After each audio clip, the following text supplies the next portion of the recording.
The Magic Faraway Tree by Enid Blyton. Chapter 8. How can they escape? Moonface looked all around the room at the top of the tower. Well, we're in a nice fix now, he said gloomily. It's no use going down the stairs again. We shall just find the door at the bottom locked. And what's the good of a window if it's half a mile from the ground? Joe looked out of the window. Gosh, he said. This tower is so tall. I can hardly see the bottom of it. Hello? There's the Enchanter going off in his carriage. I suppose he's going to go and fetch his friend, dear Wizard Wily. I don't like the sound of Wizard Wily, said Silky. Joe, Rick, Moonface, please think of some way to escape. But there really wasn't any way. No one wanted to jump out of the window. And they all sat down. I'm very hungry, said Beth. Has anyone got anything to eat? I may have some pop cakes, said Moonface, feeling in his pockets. But he hadn't. Feel in your pockets, maybe. There's nothing here. They all felt inside their pockets, hoping to find maybe a bit of toffee or chocolate. Rick brought out a collection of string, bits of paper, a pencil and a few marbles. Joe took out much of the same kind of thing, but with his bits came a pink jar. Very small and heavy. What's in that jar? Asked Beth, who hadn't seen it before. Isn't it pretty? Let me see. Well, what can it be? Wondered Joe as he unscrewed the lid. I know. We saw a witch selling Wizard Wily ointment for broomsticks in the land of spells. I thought it would be fun to rub some on Mother's broomstick and see it fly through the air. So, we bought some. Look, smell it. It's delicious. Everyone smelt it. Moonface suddenly got very excited. I say, he said. I say. Well, say then, said Joe. What's the matter? I say, said Moonface, stammering a little bit more. Look, listen, if only we could get a broomstick, we could rub this ointment on it and fly away on it. Moonface, that's a very good idea. If only we had a broomstick. But we haven't, said Joe. Look at this room, a table and a bench, no sign of a broomstick at all. Well, I'll run down the stairs and see if I can possibly get a broomstick, said Moonface, getting all excited. I saw some standing in a corner of that room we were in. I'll do my best anyway. Good old Moonface, said everyone as they watched the round-faced little man scurry down the hundreds of steps. Let's hope he can get a broomstick. Moonface hurried down and down. It seemed such a very long way. At last he came to the bottom of the stairs. An enormous wooden door was at the bottom, shut tight. Moonface tried to open it, but he couldn't. So he banged on the door very loudly. A surprised voice called out, Hey there! What are you banging for? What do you want? A broomstick, said Moonface loudly. A broomstick, said the voice, more astonished than ever. What for? To sweep up some crumbs, said Moonface, quite untruthfully. A dustpan and brush will do for that, cried the voice, and the door opened a crack. A dustpan and brush shot out with a clatter and came to rest by Moonface's feet. Then the door was shut with a bang and was bolted at the other side. A dustpan and brush, said Moonface in disgust. Now who can ride away on those?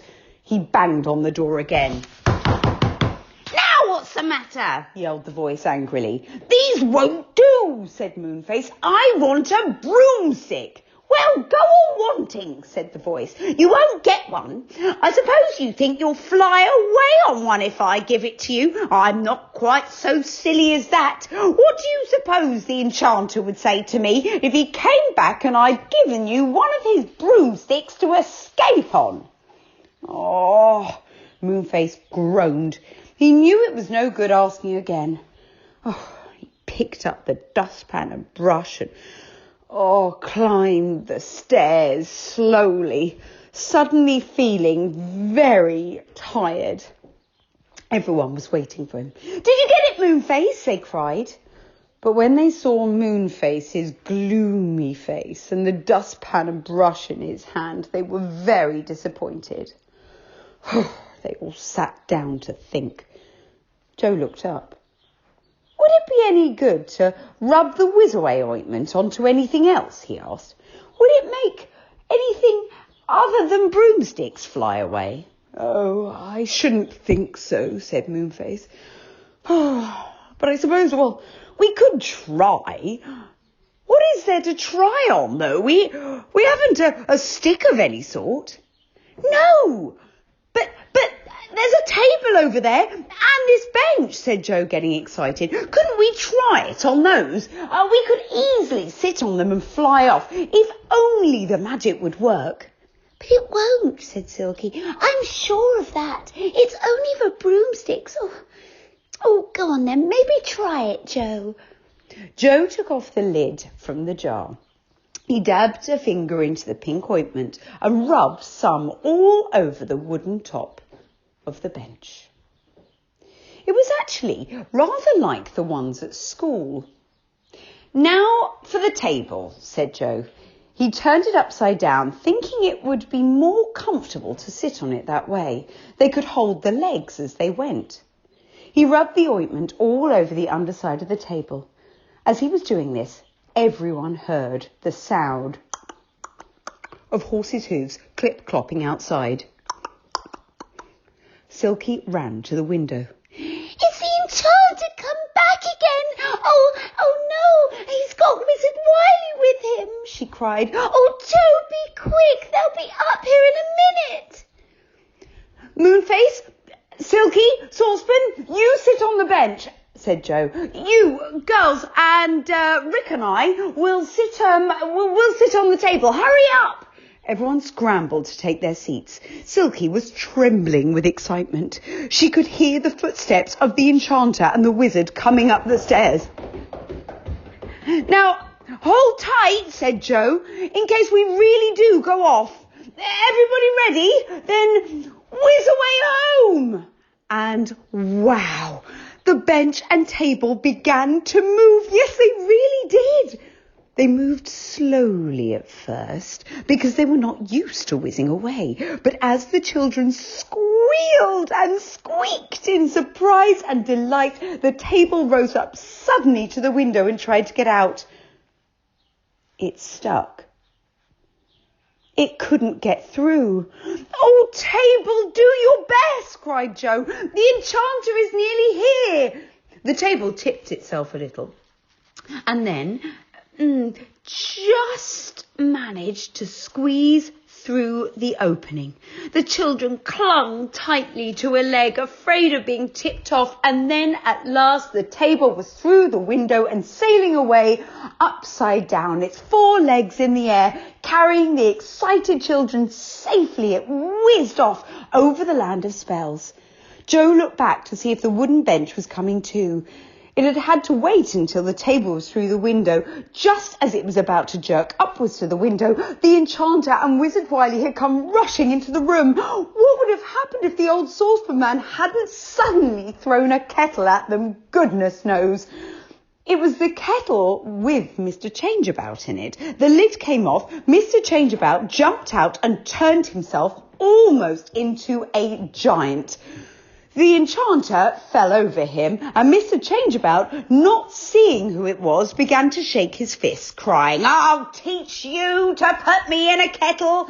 Wily grabbed Mr. Changeabout, not knowing who he was or where he had suddenly sprung from, and there was a marvellous quarrel going on, just as the wooden bench flew out of the window. The Enchanter saw it going and tried to get hold of it, but just at that moment, Mr. Changeabout put out his foot and tripped him over. "Go for it, Changeabout!" yelled Moonface. "Hold him back!" And out of the window, finally, after all of that, sailed the bench, with Moonface, Silky and Saucepan clinging tightly to it. Far away in the distance was the upside-down table. The table whizzed steadily onwards, over hills and woods, and once over the sea. We've come a very long way from home since we've been in the land of spells, said Joe. I hope the table knows its way to our home. I don't want to land in any more strange lands for now. The table knew its way all right. Joe gave a shout as it flew over a big dark wood. The enchanted wood, he cried. We're nearly home. The table flew down to the garden of the children's home. Their mother was there, hanging out some clothes. Well, what do you think your parents or your carers might say if they saw you arriving on an upside-down table flying through the air? Well, I can tell you that the children's mother looked round in wonder as she saw them arrive. Absolute wonder. Well, really, she said, whatever next? Do you usually fly around the country on an upside-down table? Oh, Mother, we've had such an adventure, said Joe, scrambling off. He looked up in the air to see if the bench was following, but there was no sign of it. Where's the bench? Asked Rick. Oh, I suppose, actually, it will probably go to the Faraway tree, as it's where the others live. Oh, gosh. Oh, no, really, gosh, I feel all trembly. Joe, I'm not going into any more lands at the top of the Faraway tree again. It's just a bit too exciting. Right, said Joe. I feel the same. No more adventures for me. And that is the end of that chapter. No more adventures, eh? Well, let's think about that adventure. Would you like some of that ointment? If you had some of that Wizard Wily ointment and you could use it on anything, what would you like to fly on? What would you like to choose to be your vehicle that you could fly in? Do you think they made a good choice? Do you think the table sounded like a sensible decision? I mean, it was their only choice, really, wasn't it? And what about this new thought of Rick and Joe, these new ways of thinking that they shouldn't go on any more adventures? Do you think that that's going to be the case? Do you think they'll be able to avoid going back up the tree? Would you go back up the tree and go into another land again after everything that they've been going through? Well, we'll find out what they decide to do in the next chapter. Bye-bye.